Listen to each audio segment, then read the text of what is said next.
Salvador es uno de los 5 países latinoamericanos que tiene penalizado el aborto en todas sus formas, situación que provoca la protesta constante de unos sectores y la defensa de otros. El caso de Beatriz, la mujer que solicitó a la Corte Suprema de Justicia que permitiera que les realizaran un aborto terapéutico, ha reavivado el debate en el país. Finalmente, la Sala de lo Constitucional no le otorgó el amparo, aunque pocas horas después de esta resolución, la Corte Interamericana de Derechos Humanos dictaminó que el Estado salvadoreño debía interrumpir su embarazo. Beatriz dio a luz pocos días después mediante una cesárea y su bebé, que no tenía desarrollado una parte de su cerebro, murió 5 horas después. Este caso puso sobre la mesa el asunto del aborto terapéutico, pues tenía todas las características. La madre estaba enferma de lupus y el embarazo ponía en riesgo su vida. Además, su hija no tenía posibilidades de sobrevivir fuera del útero. Hoy queremos retomar este debate desde un punto de vista que quizá no ha sido muy escuchado, el de las mujeres jóvenes. Nos acompañan Alejandra Moisa, del colectivo Radioactividad Joven, y Sara Larín, de la organización Vida SB. Con ellas también queremos hablar de la educación sexual y reproductiva que reciben o no reciben hoy en día los jóvenes salvadoreños. Soy Saúl Hernández Alfaro, bienvenidos a Francamente.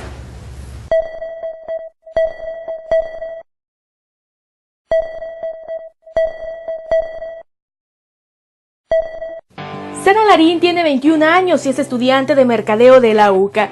Es fundadora y coordinadora general del Movimiento de Jóvenes Pro Vida de El Salvador, movimiento que está en contra de la despenalización del aborto en nuestro país. Alejandra Moisa es estudiante de diseño gráfico y activista feminista. Desde 2009 forma parte del grupo Radioactividad Joven, organización que trabaja en la comunicación y defensa de los derechos sexuales y reproductivos desde una perspectiva juvenil. Alejandra también ha estado vinculada al caso de Beatriz, que reavivó en el país el debate sobre la despenalización absoluta del aborto. Hoy las tenemos a ambas para que nos den sus puntos de vista sobre la despenalización absoluta del aborto y la educación sexual y reproductiva en los jóvenes. Temas importantes y que abordaremos como solo nosotros lo hacemos, francamente. Bienvenidos a Francamente, hoy es viernes 21 de junio de 2013. Buenos días y gracias por iniciar el día con nosotros. Los invitamos a ustedes a participar desde este momento a través de nuestras redes sociales, en Facebook en francamente.tvx y en Twitter en @francamentetvx. Asimismo, les recordamos y saludamos a aquellos que de ya nos están viendo a través de la web en www.tvx.com.sv. Antes de iniciar esta entrevista, desde este espacio, desde Francamente, queremos compartir y expresar nuestra preocupación por el caso del día de ayer del periodista Henry Flores de Transparencia Activa, a quien se fue detenido por parte de aproximadamente 10 agentes en su lugar de oficina, en un proceso que ha sido irregular y que ha sido señalado por la Asociación de Periodistas del Salvador, APES. Y en ese sentido nos sumamos para que pueda haber y se pueda esclarecer pronto el caso de Henry Flores. Dando paso a nuestra entrevista, esta mañana queremos volver a retomar el debate sobre el tema del aborto, la interrupción del embarazo. Lo vamos a hacer junto con 2 jóvenes mujeres. Ellas son Alejandra Moisa, del colectivo Radioactividad Joven, y Sara Larín, de la organización Vida SV. A ambas quiero darle la bienvenida por primera vez a Francamente. Gracias por la invitación. Bueno, quiero que iniciemos quizás preguntándonos a qué nos referimos cuando hablamos de un tema de aborto, si es un tema de carácter moral o es un tema de carácter de salud, porque ya ha sido señalado por muchos sectores que este es un problema al cual se le apela a la moralidad, ¿no? Tanto de la sociedad como de las mujeres mismas. Quizás quiero comenzar contigo. ¿Es un problema de salud? ¿Es un problema moral? ¿Cómo se combinan ambas cosas cuando se habla de aborto? Bueno, cuando se habla de aborto tenemos principalmente que desde muchos puntos de vista de la sociedad se ve como una cuestión bastante moral. Sin embargo, es una problemática de salud importante, ya que nosotras que defendemos el aborto ético, terapéutico y eugenésico, luchamos precisamente por defender y proteger la salud y vida de las mujeres.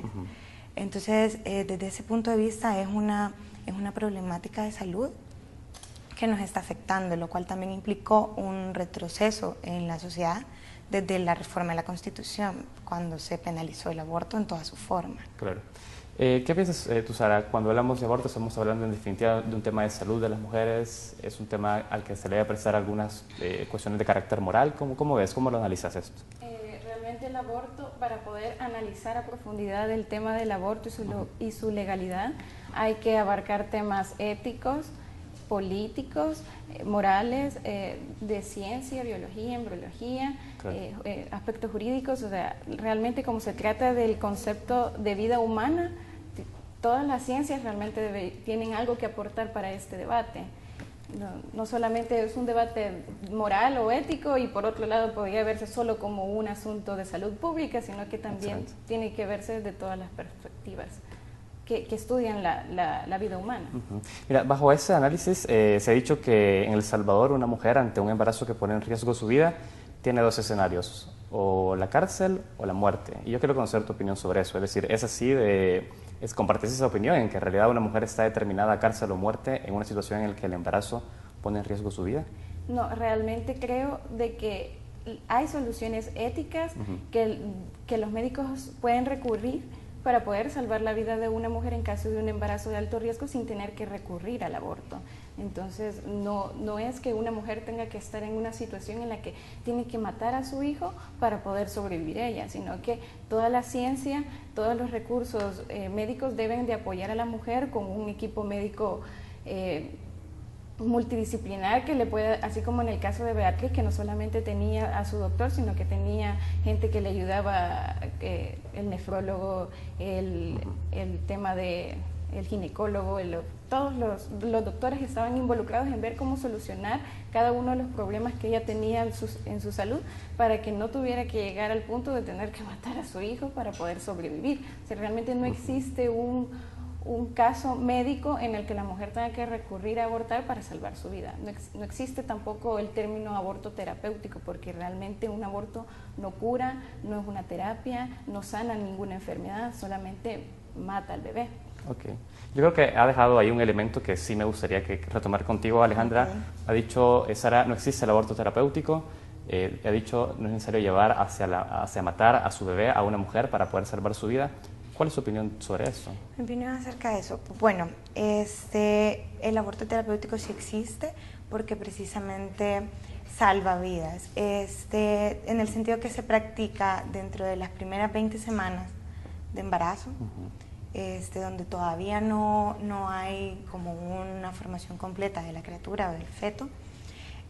Por lo tanto, cuando se hace un aborto terapéutico es para salvar la vida de la madre. Cuando pesa, en este caso, la vida de la madre, estamos hablando de situaciones complicadas, por ejemplo el caso de Beatriz, que ella tiene lupus, además de que su criatura era anencefálica.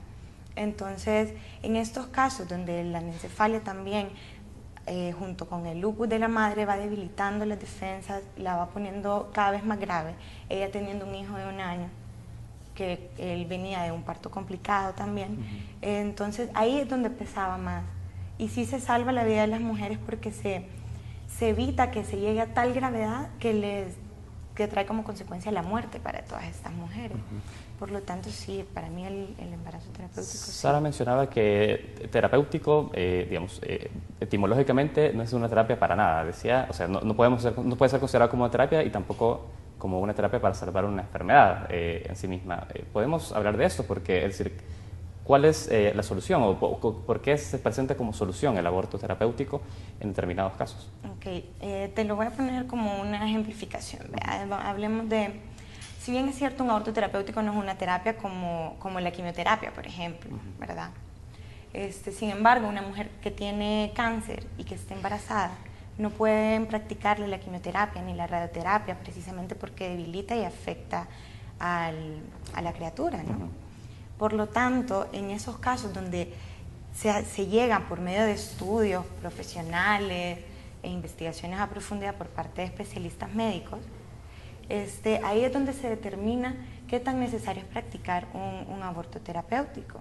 Porque en este sentido, si la madre está muy débil, está embarazada y tiene cáncer, necesita practicarse un aborto terapéutico para poder recibir este tratamiento. De acuerdo, perfecto.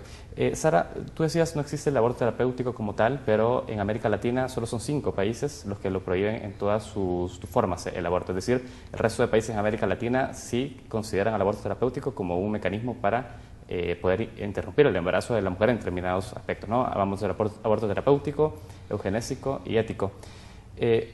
Bajo este análisis, es decir, ¿no será que El Salvador está haciendo la excepción en cuanto a no considerar el aborto terapéutico como una salida para determinados casos, más que la regla?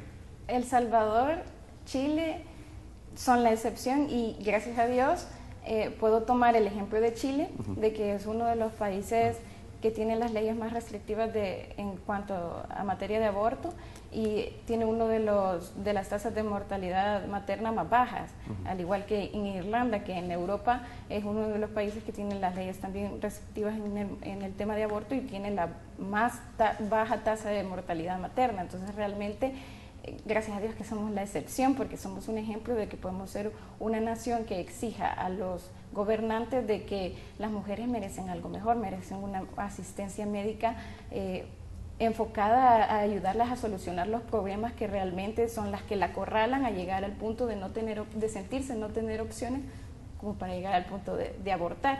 O sea, la postura de VIDE-SB sobre la despenalización del aborto se basa en 4 puntos. La primera es de que realmente la legalidad del aborto no reduce los índices de mortalidad materna. La segunda es que realmente no ataca los problemas de fondo en casos de una maternidad en una situación de pobreza y tampoco realmente ayuda a la mujer en su salud, sino que la perjudica. Aumenta también los índices de abortos y no los disminuye. Con lo que decías, Alejandra, sobre de que una mujer no puede recibir tratamiento en caso de un embarazo con cáncer, realmente a mí me gustaría contarte de que la medicina tiene recursos éticos. Por ejemplo, existe el recurso del doble efecto, donde los médicos buscan salvar ambas vidas y en este caso la mujer, si decide tomar el tratamiento, lo puede hacer. Ninguna ley le dice no lo tome porque va a matar o va a perjudicar a su niño, sino que los médicos le dicen, si usted toma este tratamiento puede afectar a su hijo, pero siempre se busca salvar la vida de ella y la del niño, que es muy distinto a que el doctor intervenga quirúrgicamente para matar directamente al niño. O sea, es muy distinto, aunque un niño muere en un procedimiento donde se trata de salvar a ambos, como una consecuencia a que directamente se intervenga a matarlo, porque el aborto realmente no es una terapia. O sea, lo que se hace es con algún utensilio se saca y se destroza o se le inyecta alguna solución al corazón para que se detenga y luego lo saquen ya muerto, o se le induzca el parto para que salga ya muerto, o también se le inyecta una solución salina para que se deshaga. Entonces, en ningún caso el aborto es una práctica médica ética que pueda realmente ayudar a la salud de la madre, sino que la perjudica aún más. Perfecto. Alejandra, quiero conocer tu opinión porque quiero ir cerrando con el tema de ese procedimiento mismo como quirúrgico, ¿no? Es decir, ella ha comentado otras opciones con las cuales la madre puede ser atendida en casos en el que corre riesgo su vida y también la de su bebé. En este caso, ¿cómo ves esas opciones que también ya ha planteado Sara en su intervención? ¿Cómo las veo? Pues bueno, para las mujeres a las que les afecta la problemática de la penalización absoluta del aborto, es inalcanzable. Estos procedimientos éticos que vienen a partir de la medicina biológica y la bioética son bastante caros, demasiado caros, son poco sostenibles, y a las mujeres a las que les afecta esta problemática, que son mujeres jóvenes, pobres, de la zona rural, precisamente no tienen el acceso para costearse estos servicios médicos. ¿Estás diciendo entonces el aborto está afectando principalmente a mujeres en situación de vulnerabilidad en casos económicos, por lo menos? Claro, o sea, el aborto realmente afecta a las mujeres jóvenes que estudian en instituciones públicas, mujeres que quizás no han estudiado, mujeres de la zona rural. Sin embargo, es responsabilidad de todas y todos realmente asumir este compromiso para evitar también que se llegue hasta estos extremos, porque sabemos que un aborto para una mujer que tiene que practicárselo no es una situación que cause placer, no es de una de las cosas que se prefieran hacer. O sea, es un procedimiento que el cuerpo lo resiente, no es fácil, también es una situación bastante difícil por todos los estigmas sociales que se tienen, pero sí, o sea, les afecta a estas mujeres porque son las que no tienen acceso a la información, son a las que no se les brinda una educación sexual de calidad científica y sin prejuicios, ¿verdad? Se ha dicho de que las mujeres que sí tienen oportunidad de poder recurrir a ese tipo de intervenciones en otros países no están sufriendo esa situación. Lo decía de alguna manera Alejandra, afecta principalmente a mujeres de escasos recursos. ¿Vos cómo ves eso, Sara? ¿Efectivamente estará afectando con particular importancia a las mujeres con escasos recursos el tema de prohibir el aborto? Bueno, gracias por haber tocado el tema. Realmente yo creo que las dos estamos muy interesadas por la vida de las mujeres, tanto como la vida de los niños de nuestro país. Ninguna realmente quiere que las mujeres aborten, ya sea legal o no legal. Entonces, tú mencionabas de que las mujeres que más están afectadas por una ley restrictiva al aborto eran las de las zonas rurales porque no tenían acceso a estos servicios de salud y que tal vez no tienen acceso a tener un equipo médico multidisciplinar como el que se le dio a Beatriz a causa de la polémica que se causó, porque si realmente no hubiera salido a los medios no hubiera tenido toda esa atención médica que se le brindó.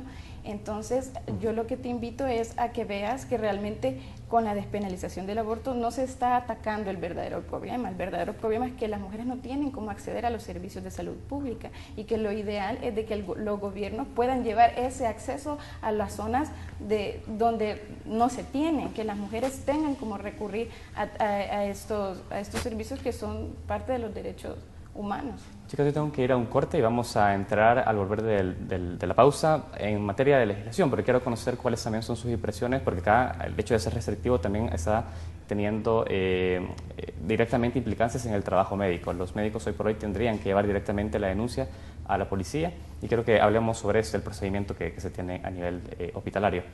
Vamos a un primer corte y enseguida volvemos a Francamente.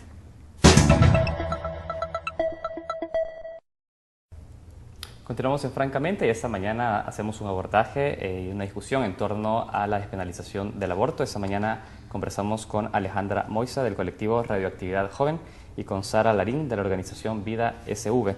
Yo les proponía que iniciáramos este bloque hablando también sobre las reformas que se hicieron al Código Penal en el 97 y a partir del 98 ya la prohibición total de todas las formas del aborto. Yo quiero conocer desde tu opinión, Alejandra, cuáles han sido las implicancias también en el trabajo médico, si es que los conoces, a partir de la aplicación de esta ley, porque se sabe de que hoy en día un médico, a partir de la legislación, puede llegar incluso a romper este principio del secreto médico, dado que está prohibido a nivel de Código Penal, es penalizado el hecho del aborto, entonces tendría que ir a denunciar ante un caso que él se entere que una mujer ha abortado. ¿Cómo ves vos digamos, también las implicancias que tiene la legislación sobre el trabajo médico? Yo creo que la legislación primero implicó un gran retroceso para la sociedad salvadoreña. Antes de la reforma del 97 se podía, en este país estaban permitidos los 3 tipos de aborto, el ético, terapéutico y el eugenésico, ¿no?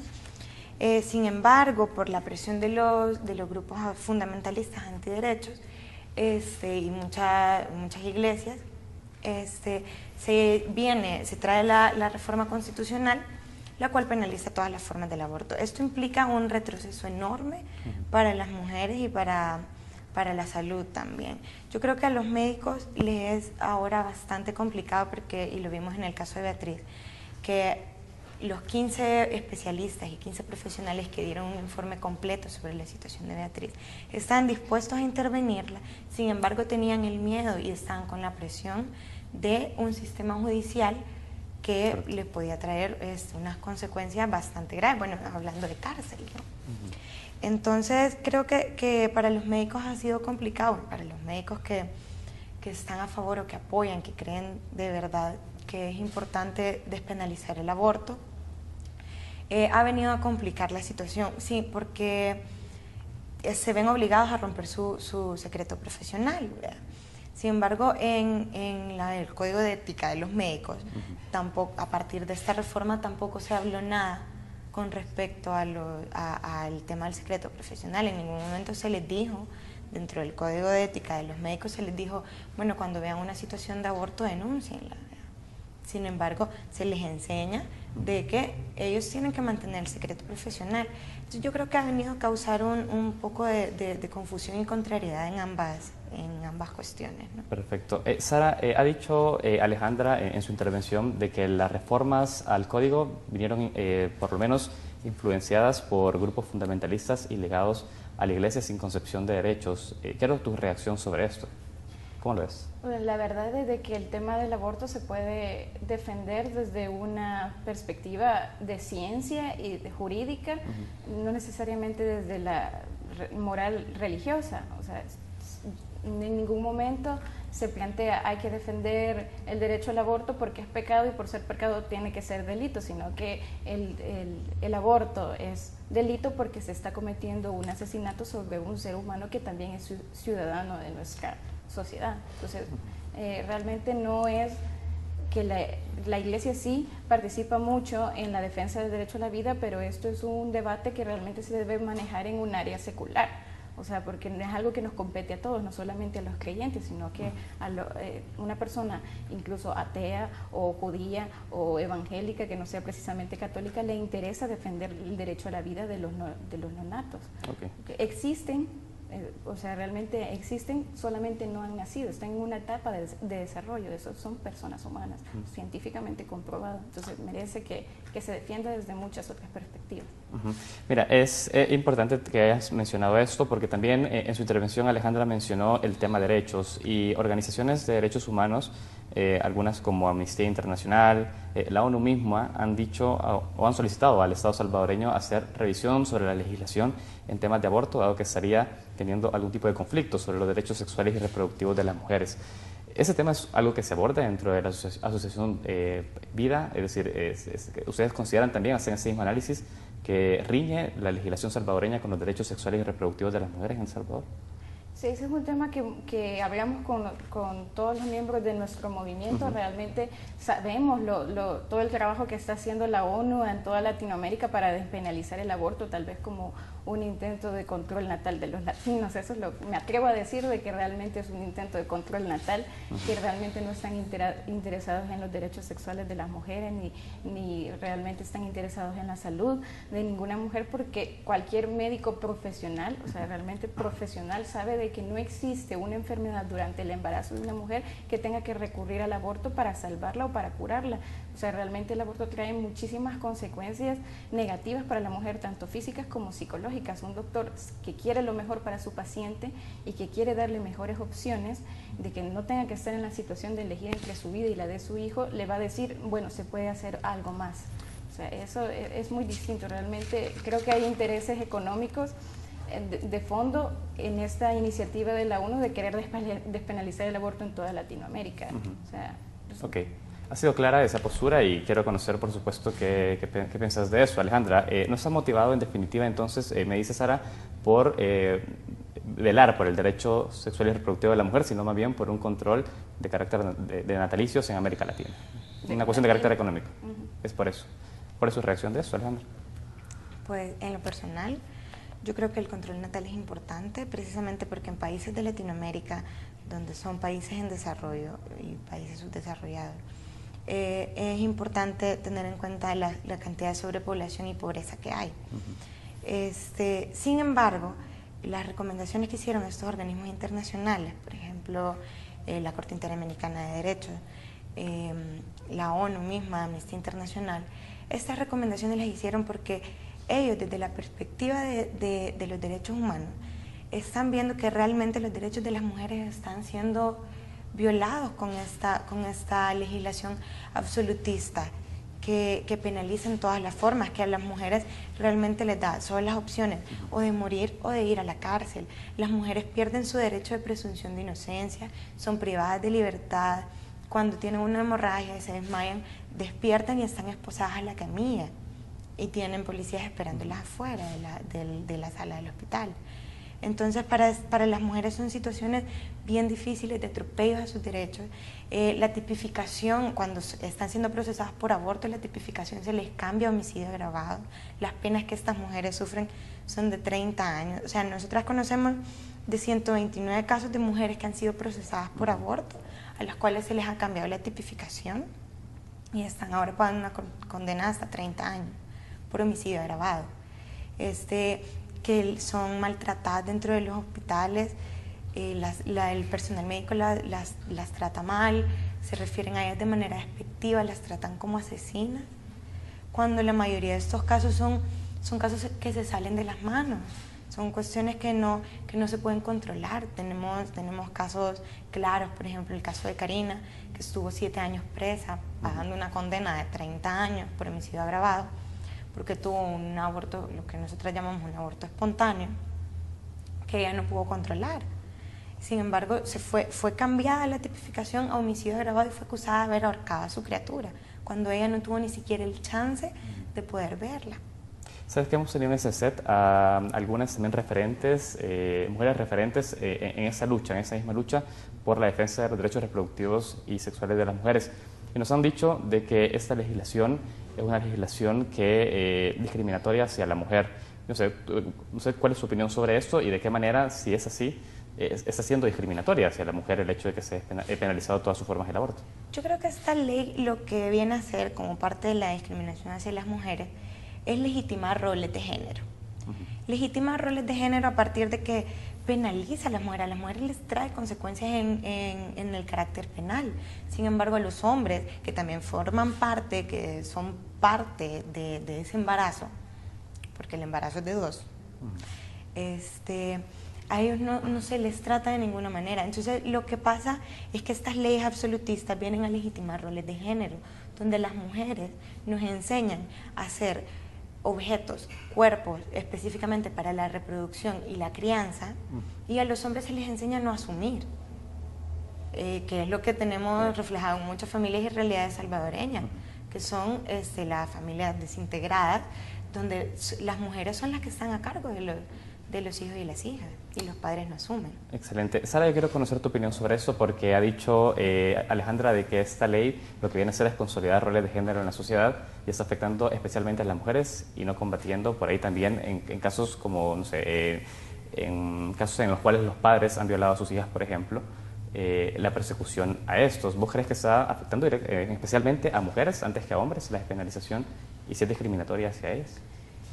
Yo creo que la penalización del aborto no discrimina, sino que exige a todas las entidades gubernamentales a que tanto la policía como los médicos y todas las entidades involucradas busquen soluciones verdaderas ante estos casos, o sea, realmente busquen darle el mejor apoyo a la mujer. No, realmente no creo que sea una discriminación. En algo que sí puedo estar de acuerdo con Alejandra es de que realmente es un tema que solo se enfoca en las mujeres, como que si los hombres no tuvieran nada que ver, cuando realmente los hombres también cargan con mucha responsabilidad en el tema de embarazo. O sea, un hijo no lo hace solo la mujer, ¿verdad? A mí me encantaría invitar a los hombres jóvenes que se involucren en el debate y que defiendan realmente el derecho a la vida tanto de las mujeres como de la hija que pueda estar en el vientre materno. Realmente no creo que sea una ley que discrimine a las mujeres. Algo que yo sí quería tomar en cuenta de los argumentos que estaba diciendo Alejandra es, por ejemplo, el caso de Karina.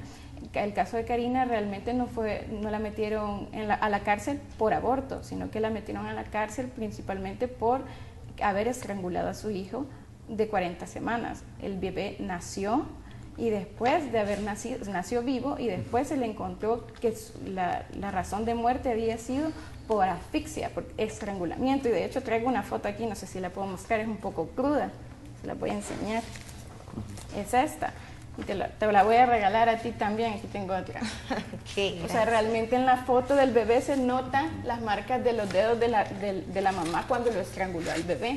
O sea, el caso de Karina nunca fue realmente un caso de aborto. A ella el doctor no la metió presa por abortar, sino que no la acusó por abortar, sino que se la acusó por estrangulamiento. Y ya después, por un tecnicismo, se dio a entender de que ella había tenido un parto espontáneo y después del parto espontáneo es que el bebé muere. O sea, un médico, al estudiar a una mujer, puede determinar cuando un aborto ha sido espontáneo o ha sido provocado, y realmente esta vez el bebé no murió por un aborto espontáneo, murió por asfixia y por estrangulamiento, y las pruebas de medicina legal demuestran que realmente fue un estrangulamiento, y si ella salió libre fue por las presiones internacionales, fue porque el New York Times hizo una gran bulla allá en los Estados Unidos por un periodista que estaba diciendo que realmente se le estaba acusando injustamente, fue porque había estas organizaciones internacionales, la ONU, haciendo presión para tener un caso que dejara acá en El Salvador huella de que a las mujeres se les está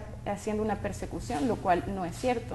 O sea, no es que hay un grupo de hombres dedicados a perseguir a las mujeres que abortan, sino que hay una ley que defiende el derecho a la vida y se tiene que estudiar realmente cada caso para determinar realmente cuál ha sido el delito o si no ha sido delito. Yo tengo que ir a un corte, pero voy a conocer tu opinión al volver de la pausa sobre este caso en particular, porque me interesa también conocer, ustedes que también de alguna manera han estudiado este proceso, Sí. cuál es la reacción también ante esto. Vamos a un nuevo corte y enseguida volvemos a Francamente.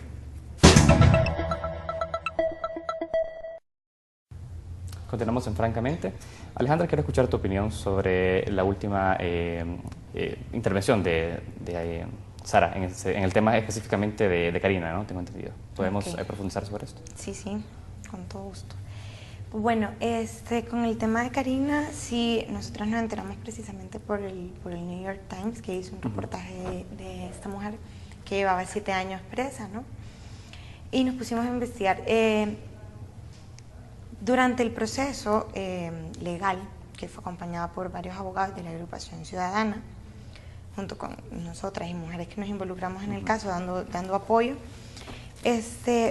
realmente, sí es cierto, Karina fue acusada por estrangulación.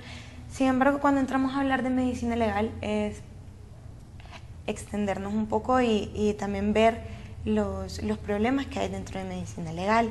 Precisamente, y traigo a colación el caso de Beatriz.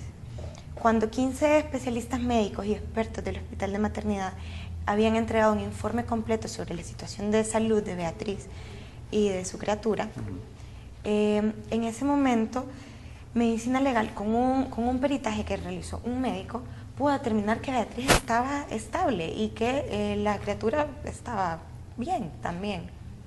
Y esto vino a contradecir un informe profesional y médico elaborado por 15 especialistas, un informe extenso, bastante bien elaborado, con bastantes pruebas médicas y científicas que demostraban realmente la situación de Beatriz.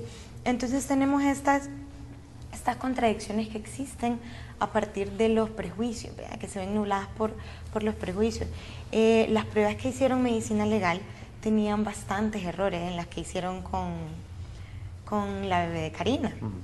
Tenían bastantes errores porque precisamente no mostraban ninguna muestra de asfixia, además de que los médicos de medicina legal dijeron que el bebé poseía escroto, cuando en las ultrasonografías que se había hecho Karina anteriormente ya le habían dicho que era una niña. Entonces, ese tipo de errores que cometen los médicos de medicina legal, algunos, no estoy diciendo que todos, son los que vienen a generar estos vacíos. Luego a Karina se le ve acusada, los fiscales reaccionan y dicen que su instinto de madre tuvo que haber permitido salvarle la vida a la niña, cuando Karina tuvo una hemorragia, y no es necesario ser médico para saber que cuando se tiene una hemorragia tan grande como esa, se pierden demasiadas las defensas, se baja, se debilita el cuerpo y una se desmaya. Por lo tanto, es bien difícil poder correr y hacer algo por la otra persona, ¿no? Entonces, este tipo de vacíos fueron los que permitieron que Karina quedara en libertad. Ahora Karina tiene un trabajo, está bastante bien, pero ¿qué pasa con estas mujeres que están en la cárcel?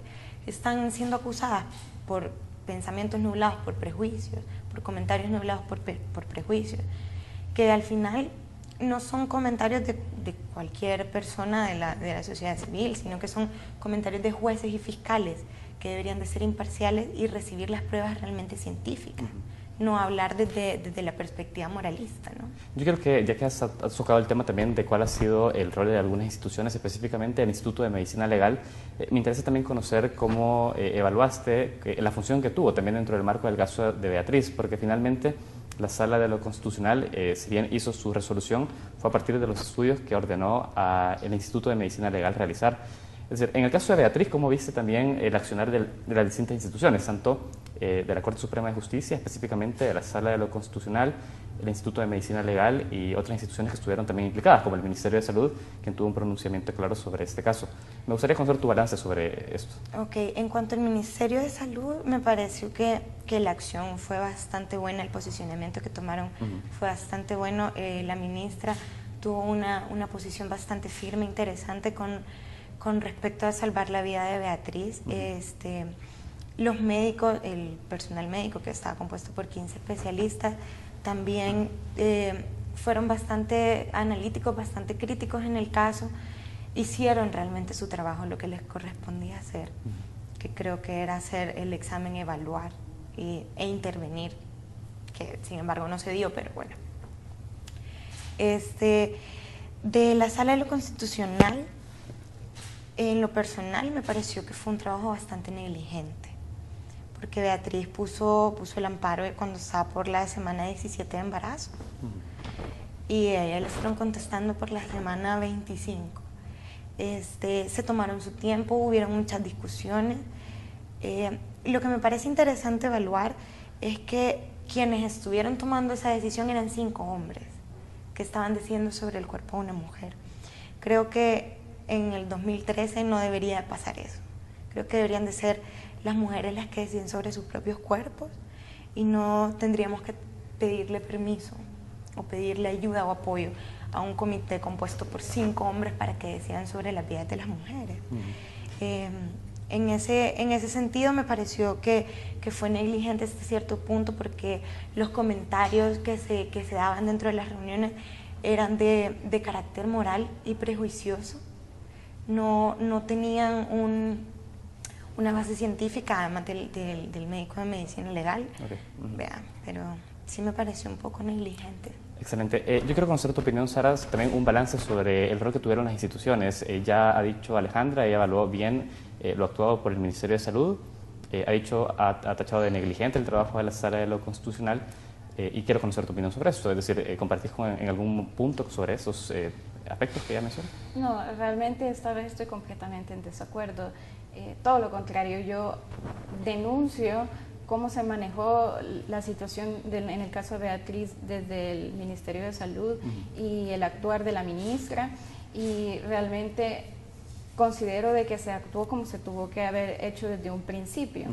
El caso de Beatriz pasa de que es una mujer con embarazo, con lupus, y llega al hospital y pide ayuda, y se le dice, usted se va a morir si no aborta, se va a morir, entonces tiene que pedir por favor a las leyes que la dejen abortar, porque si no, no hay otra opción. Entonces le meten primero miedo a ella de que ellos no le pueden ayudar, cuando realmente desde un principio se tenía la opción de ofrecerle, inducir el parto para que el niño naciera y muriera por razones naturales, así como terminó. O sea, realmente el caso de Beatriz es una prueba de que el aborto no es necesario. Entonces, ¿por qué la Sala de lo Constitucional y por qué el Instituto de Medicina Legal vienen y se tardan tanto en dar una resolución? Es porque realmente ella demostró de que no estaba en peligro inminente de muerte. Ella estuvo en un principio en ambulatoria, o sea, realmente ella no estaba internada en el hospital hasta que la sala dijo, bueno, si esta mujer se está muriendo, entonces métanla al hospital, tiene que tener los cuidados, pero realmente ella estaba en su casa desde un principio. Hasta que comenzó la polémica es que se le dice, bueno, véngase al hospital porque hay que darle los cuidados médicos necesarios. O sea, también considero de que fue negligente el actuar del Ministerio de Salud, porque en un principio dijeron, Beatriz tiene insuficiencia renal, tiene lupus activado, y luego el Instituto de Medicina Legal demuestra que no, que el lupus no está activado. Justamente eso es importante mencionarlo, porque se ponen en contraposición 2 estudios de carácter médico, y no sé cómo ves eso también, porque en algún momento uno dice, bueno, entonces, ¿qué se aplica? Si el criterio de las autoridades de salud pública o el criterio también de los estudios médicos que pudo haber realizado el Instituto de Medicina Legal. Es bien importante darse cuenta que los estudios que hicieron el Instituto de Medicina Legal no lo hicieron solamente los médicos del instituto, sino que recurrieron a un equipo médico del Colegio Médico, nefrólogos de alto prestigio. Realmente la comunidad médica en El Salvador, en su gran mayoría, no está a favor del aborto. O sea, los médicos profesionales de acá que conocen los casos de embarazos de alto riesgo saben de que no es necesario un aborto. Entonces, aquí es poner en cuestión la credibilidad profesional de todos los médicos involucrados en el informe del Instituto de Medicina Legal. Incluso dentro de ese comité multidisciplinar estaba uno de los médicos del primer comisión que se había formado, que había firmado para que a Beatriz se le y se le hiciera el aborto, pero realmente él después descubrió que no, que realmente ella no tenía insuficiencia renal, que podría ser una probabilidad de que a causa de su lupus tuviera insuficiencia renal. O sea, que se afirmaran tales cosas a los medios de comunicación, parece ser que querían crear crisis en la población, querer mover el sentimentalismo y desplazar el análisis reflexivo sobre el caso. O sea, realmente se dio información falsa. No se estaba muriendo, y todos los medios de comunicación decían se está muriendo. ¿Dio información falsa el Ministerio de Salud Pública, estás diciendo? Sí, dijo que tenía insuficiencia renal, lo afirmó, después se descubrió que no fue así. Realmente en los casos de lupus y embarazo solo el riesgo de que haya una complicación es de 1%. O sea, realmente el caso de Beatriz no era un caso de aborto terapéutico, sino que más bien era un caso eugenésico, porque la única especialidad, lo único especial que tenía este caso era que el bebé venía con anencefalia. Entonces los doctores dijeron, bueno, de todos modos este niño se va a morir, pues que lo maten en el vientre materno. Esa es la conclusión mediocre realmente que se llegó, que tuvieron los médicos del Ministerio de Salud. Y bajo esa lectura no era conveniente hacer la interrupción del embarazo, en el sentido que si ya se tenía el diagnóstico que el bebé no iba a poder sobrevivir sobrevivió 5 horas, luego muere, ¿no hubiera sido lo correcto el hecho de hacer la intervención para no seguir poniendo en riesgo la vida de la madre? ¿No era ese el análisis que habría que hacerse? No, realmente en ningún caso es ético ni conveniente para la salud de la mamá abortar a un niño. O sea, el aborto para una mujer le puede causar cáncer de ovarios, cáncer de cervix, cáncer de útero, le puede causar una hemorragia, le pueden perforar el útero. Ella teniendo lupus y en la situación de estrés que estaba, intervenir de esa forma tan violenta, porque el aborto es una práctica violenta, porque se interviene directamente a matar, hubiera causado demasiados traumas a ella. O sea, lo mejor y lo más ético era inducir el parto, que el niño naciera y que el niño muriera por razones naturales, así como sucedió. O sea, el problema es que se tardaron tanto porque se llevó este caso al ámbito legal, pero desde un principio los médicos tuvieron una opción de cómo proceder, que era induciendo el parto, y en este caso se hizo por cesárea, precisamente porque ella presentó contracciones. En cualquier caso de embarazo de alto riesgo, si la mujer comienza a presentar contracciones, se le induce el parto, lo tiene o se le hace por cesárea. O sea, no había necesidad. Perfecto. Ha sido clara, Sara. Quiero darle la palabra a Alejandra por el equilibrio de palabra. Y también quiero conocer eso, porque ya Sara lo decía, inclusive la interrupción del embarazo en las condiciones de Beatriz estaba siendo peligroso practicarlo. ¿Qué análisis hacían ustedes desde la organización sobre este tema específico? Es decir, ¿la interrupción del embarazo era necesaria de verdad? Es decir, el riesgo de la madre no estaba, la vida de la madre no estaba en riesgo, como lo había hecho el Ministerio de Salud. A ver, la vida de la madre sí estaba en riesgo. Eso fue demostrado por, insisto, un estudio médico bastante bien elaborado, compuesto por 15 profesionales médicos. Sí hay que tener claro que no queremos, o sea, nunca quisimos entrar en una discusión semántica, de carácter semántico, en el sentido de que llámese aborto terapéutico, llámese parto inducido, llámese intervención o interrupción del embarazo. No queríamos entrar o sea, realmente esto trasciende de una discusión semántica. Esto se refiere y tiene realmente que ver con salvar la vida de las mujeres, o sea, una cuestión de sentido común y de humanidad, creo yo. Sin embargo, sí, Beatriz presentaba riesgo de muerte y se llegó a intervenir con cesárea porque presentó las contracciones, precisamente porque llegó a las últimas semanas, cuando ya tenía a las 20, se tuvo que haber practicado el aborto terapéutico, ¿no? Iba a causar riesgo, pero el riesgo iba a ser mayor si se llegaba a la cesárea. Que esto se comprobó. Beatriz se mantuvo estable, sin embargo estuvo en cuidados intensivos durante mucho tiempo, que también afectó, también va a traer consecuencias. Estamos conscientes de que ahora Beatriz está viva, sí, y lo celebramos. Sin embargo, estamos muy conscientes que va a tener consecuencias bastante fuertes para su vida posteriormente en cuanto a salud, porque se llevó a un tiempo al que no se tenía que haber llevado, se esperó el tiempo que no se tuvo que haber esperado. Y eso volvió de mayor riesgo esta situación, porque se sabía que si se practicaba antes, siempre iba a haber riesgo, pero el riesgo iba a ser menor al que se iba a tener, el que se iba a correr, llegando al número de semanas que se llegó, cuando se le practicó la cesárea. Entonces, sí, celebramos que está viva y que de la manera que hubiese sido, está viva y ahora está con su familia y lo celebramos. Sin embargo, estamos realmente conscientes de que le va a traer consecuencias bastante graves en su salud posteriormente. Muy bien. Yo tengo que ir a un nuevo corte. Tengo algunas intervenciones en Twitter y ambas han sido claras sobre casos puntuales, como el de Karina, como el de Beatriz. Hemos hecho desde un inicio también un análisis sobre la legislación y también sobre un abordaje de derechos humanos. Quiero que nos metamos también a lo que está de fondo de esto, y es la educación sexual y reproductiva de mujeres y hombres. Es un tema que me interesa abordar con ambas. Vamos a nuestro último corte y enseguida volvemos a Francamente.